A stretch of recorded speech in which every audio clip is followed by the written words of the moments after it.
Are you surprised that some of the graduates of business courses cannot even answer your business questions? Have you met people who finished business courses but who are struggling in business? Do you feel that you cannot succeed in business because you do not have a business diploma? If you have any of those questions, know that in this episode, we'll be talking about the fifth and the last of the five things they did not teach you in school about business that you should watch out for. Hi, welcome to Mami Negosyo's Business Tips number 33.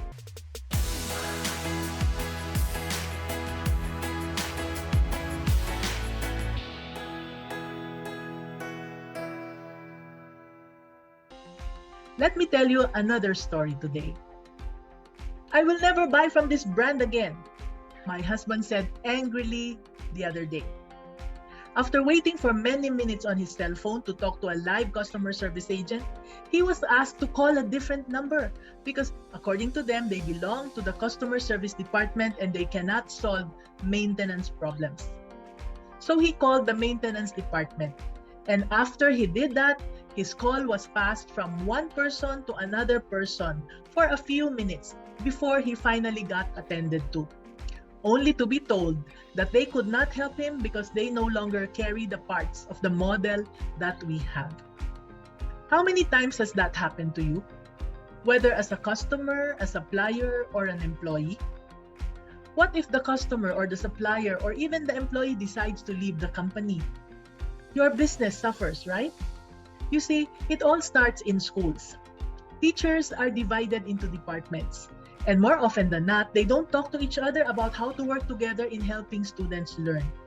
Each teacher focuses on teaching her own subject without finding out what is exactly needed by the student to be able to integrate all her learning with all the other subjects.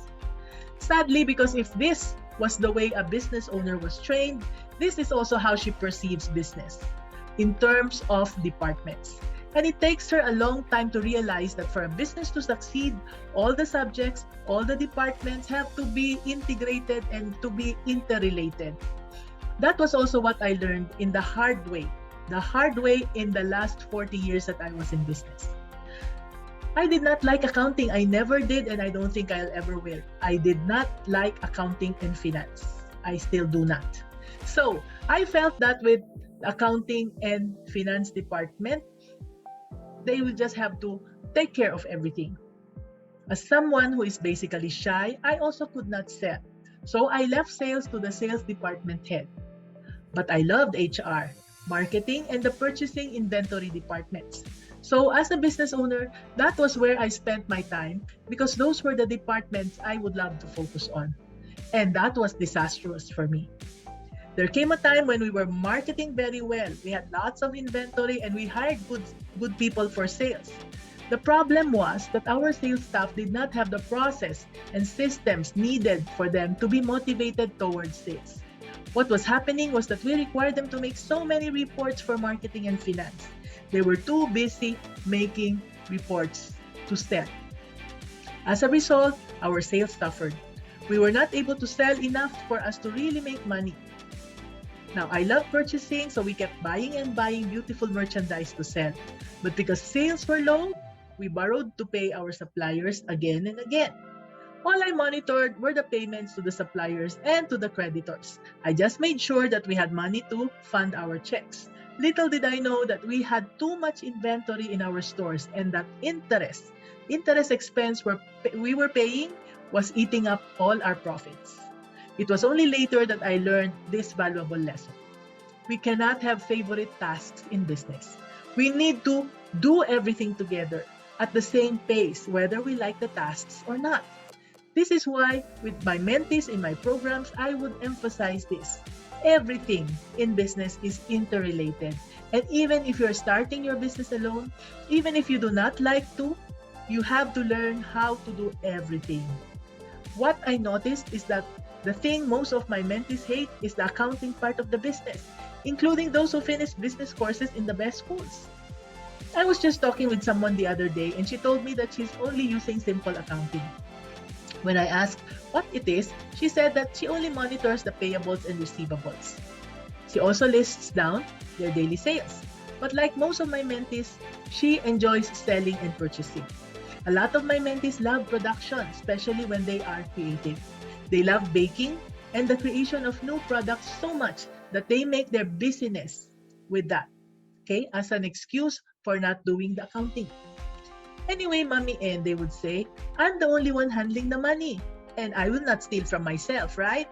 They'd say, I've also followed your advice to pay myself a salary first and keep all the money in the business, so I don't see the need for accounting because it is such a boring and repetitive task.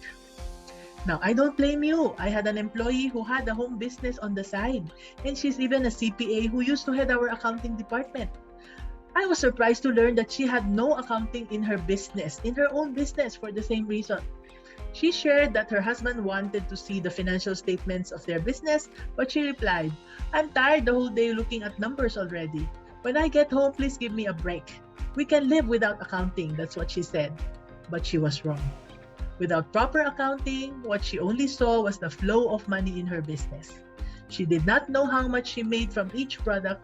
She did not see which of the products were selling fast and which were draining them, selling slow. She did not see which of her products could she just have focused on so that she would have made more profits. She did not see that also selling those other products only ate up her time and her money. So the business of that CPA went bankrupt only after 2 years. So remember, even if you have departments which you love running, you need to focus more on those which you do not enjoy. An alternative is to get someone who is really good to handle those departments, but you still need to make sure that those departments are growing as fast as your other departments when you grow your business. Let me repeat, all the other areas of business are important and are interrelated. They do not stand alone. One area affects all others. And this is why we have to make sure that all of them grow at the same pace to be able to support each other. Make sure someone is taking good care of areas you do not personally like so that it does not become the weakest link of your business. And remember that your business is only as good as your weakest department. So, have you learned something in today's episode? Can you please type your takeaways in the comments? I'd love to read them later, okay? Also, please make sure to share this episode with a fellow aspiring entrepreneur and join our community by clicking the link below to learn more.